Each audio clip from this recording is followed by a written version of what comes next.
finest of the King of China, sitting down to dine. He fell down dead. He died, he did. It was only 9:30. He was once asked what made him happy. Answer, swing bands and blondes with big boobs. There were 3 wives and 6 children, 2 of them illegitimate. And like another of his heroes, Winston Churchill, Spike Milligan suffered from the black dog of manic depression. Look, if you want to know where down is, ask me. It creates a sort of creativity in me. I couldn't stop writing when I was like it.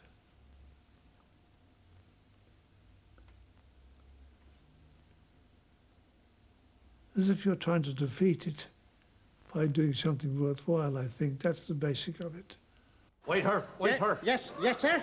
There's a fly in my throat. Don't worry, sir. I'll save him.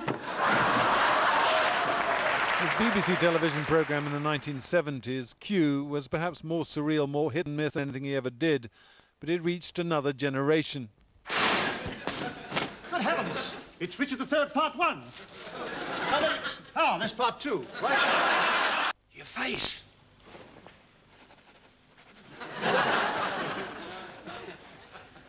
No, your real face.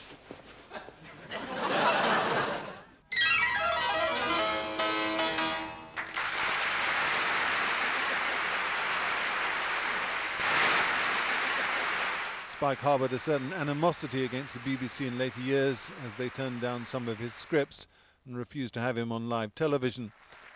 As far as we know, this was his last serious outing on the box, an evening with Spike Milligan for Carlton Television in 1996. It was a great day for the Milligan family when 2 military policemen dragged me screaming from the house, took me to Victoria Station and put me on the train for Bexhill, which I was to discover was an above-ground cemetery. They didn't bury the dead there. They put them on street duties.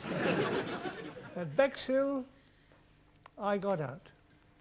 It wasn't easy. The train didn't stop there. Spike Milligan received an honorary knighthood last year, presented to him by his best-known fan. As always, there was a reporter outside. What did the Prince say to you? He said, "Hello, Spike." And I said, "Hello, Prince Charles." And that was it. In one of his last interviews, he was asked whether he ever thought about death. Yes, but I'm not frightened of death, but I just don't want to be there when it happens.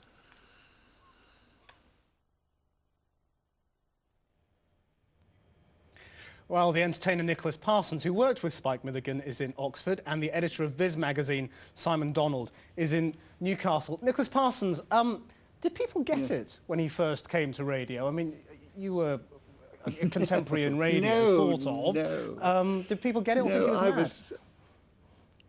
Well, I think some people definitely thought he was mad, but there is a madness in his humour, which it's a surreal madness which knows no boundaries. And he touched into a core in some people, and they were in tune with what he did. But it certainly was a breakthrough of the Goon Show. I mean, the BBC governors and other people never understood what it was all about. In fact, they referred to it as the Go On Show. And it was only thanks to the ingenuity and devotion of its first producer, Dennis May Wilson, that eventually saw the light of day. And I think a lot of people thought it was crazy, mad, didn't understand it at all. But he broke the mould on radio broadcasting, and certainly in comedy to a great extent. Simon. And a lot of young comedians today, I'm sure, will say that they owe a lot of their indebtedness to their great icon and exemplar, Spike. Simon, I mean, you must have been a relatively little kid when the Goons were reforming in the early 70s. I mean, how did you get into it? Yeah, well, we were lucky enough to be poor enough to not have a television when we were kids. And my dad spent hours training us to armchairs and making us listen to wax cylinders of the Goons. But, you know, we grew up listening to gramophone records of the Goons. And what do you think his legacy is then? I mean, would there be a Vic and Bob if it hadn't been for Spike Milligan? Absolutely not. And Viz and obviously Monty Python, he was clearly a huge influence on Monty Python, and then Monty Python was an influence on us. But as I say, the Goons and everything he did on the Goons, I've got every CD of the Goons now, and I still listen to them when I'm working. It was amazing what he did. I think Spike Milligan did for comedy what George Harrison did for music, and that was he made people think about it completely differently. And I think he took comedy to a level that it will probably never go to again, because some of the stuff he did went too far. It was too irreverent, and there wasn't enough that people could follow in it. I think Q was an example of that, and that was the sadness in his sort of downfall from appearing publicly, was that he was a little bit too extreme, and a lot of people didn't get it. Nicholas, but he opened the doors for everything that's gone since. Nicholas, I mean, we heard him talking there about depression, and he talked about trying to sort of fight it off by writing. I mean, was that apparent, do you think? Oh, definitely. I mean, a lot of people in our profession, they are very insecure. I think he was a very shy man, actually, and they draw on the insecurities within their own personality. And in Spike's case, he was very melancholic. He drew on those qualities and created a whole comic world, which was entirely Spike's, but you could join in there and laugh at this surreal humour. I think he was greatly influenced by the great comic genius of the 19th century, Edward Lear. I mean, there was another very fragile personality, a man who was full of deep depressions, but he used the weaknesses within his own nature, the depression, in order to communicate with others. And he did it with humour.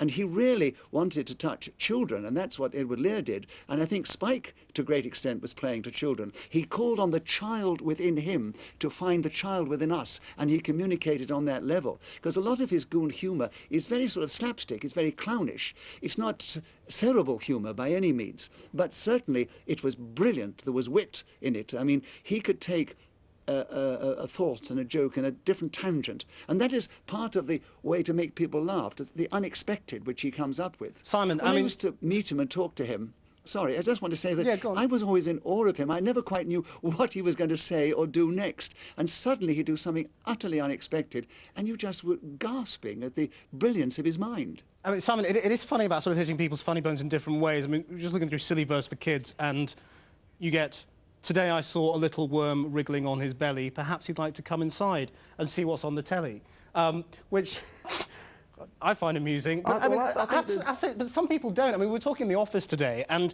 some people just didn't get it, really. I think the wonderful thing about Milligan's humour was, and this is what we've always aspired to, was to, OK, you can be clever, and occasionally you can make a really clever joke that hits everybody and is really funny and so on. But to just enjoy being as childish as it's possible to be. There's no deeper laugh, there's no greater belly laugh, and I think that's the fun of it. You know, when you can get to that level, you've really hit the high notes, I think, in comedy. Nicholas, I mean, how sort of politically incorrect was he? I mean, I've got a sort of amusing quote that I like. "When I look back, the fondest memory I have is not really of the Goons, it's of a girl called Julia with enormous breasts." I mean, did he mean that, or was he just trying to shock? No, it is his humour. Takes it off at a tangent, something unexpected, something surreal. You don't expect anything like that. He looks serious, and he's got that enchanting smile. And so you laugh at because of the unexpectedness of his response. And you must realise that goon humour is surreal. It's going into a world of fantasy. I mean, some of the people who I think have been influenced, whether unconsciously or directly, like Paul Merton, who on Just a Minute, sometimes in talking will go off into a world of fantasy, a surreal, discursive attitude on a subject. And to me, it's Goon, it's Lear, it's Monty Python, and it's a wonderful humour. But the great thing about Spike was he was a genius. He pioneered this kind of humour, and others have taken up and run with it. Some very successfully, like Reeves and Mortimer, Monty Python, and others, like I've mentioned, Paul Merton, Eddie Izzard, Billy Connolly, and others. But I think they owe a great deal to Spike. We must leave it there. He was the progenitor of this. And on that note, we must leave it. Thank you very much indeed, gentlemen. Over to Sarah again for some more of the day's news. Results. In the National Lottery draw, the 6 winning numbers are confirmed as 6, 12, 28, 31, 39, 44, and the bonus number is 42. Early indications show that there are 4 lucky jackpot winners, each collecting just over £822,000. The winning numbers in the Lottery Extra Draw are 9, 13, 15, 38, 39 and 44. Initial reports show that there are no winners tonight, which means the jackpot for the next draw has grown to an estimated £1.5 million. Well, you can't expect us to make gardens at home in winter. We need a bit of sunshine. Gardening gets the tropical touch. You won't be able to do that in my water feature. Ground Force goes West Indies. Yeah, man. Sunday at 8 on BBC One. Yeah, man.